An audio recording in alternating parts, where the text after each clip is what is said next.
চলে আসলাম বাংলাদেশ বেতার। তো অনেক দিন পর আজকে আমার হচ্ছে শিডিউল রেকর্ডিং।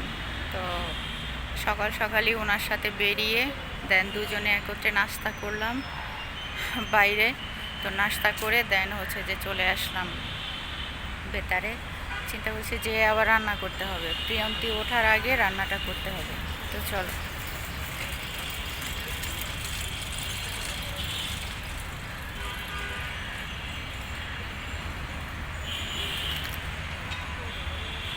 রেকর্ডিংটা সেরে দেন হচ্ছে যে বাসায় গিয়ে আর্লি আবার রান্না বান্না করতে হবে।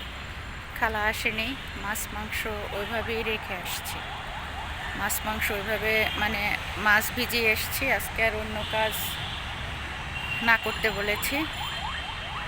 তো বলেছি যে মাছটা কাটানোর জন্য ওই যে তিনতলা ভাবির কাছে বলে আসছে। তিনতলায়ও তো আমার খালা যায়, মানে কাজ করে। তো ওনার কাছে বলে আসছি, মাছ ভিজিয়ে আসছি সিনের উপরে মধ্যে, যাতে কেটে ফ্রিজের মধ্যে রেখে দেয় আর কি, নর্মাল ফ্রিজে। না হয়তো আমি কখন না কখন যাই, গাড়ির পথ বলো। তো এই জন্যই আর কি বলছি যে ফ্রিজে লবণ মেখে ফ্রিজে রাখবে, আমি গিয়ে ধুয়ে রান্না করবো আর কি। তো চলো এখন বেতারের মধ্যে ঢুকি।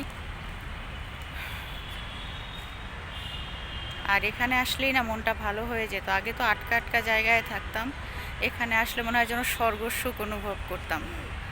তো তখন বোঝাতে পারবো না, এত ভালো লাগতো। তো এখন যে বাসায় গেছি সে বাসায় আমার স্বর্গসুখের মতো ওয়েদার। তো এখন আর এখানে আসলে অতটা মানে আফসোস লাগে না, মনে হয় যে আমিও পাচ্ছি। না পেলে তখন একটা আফসোস থাকে বলো। চলো।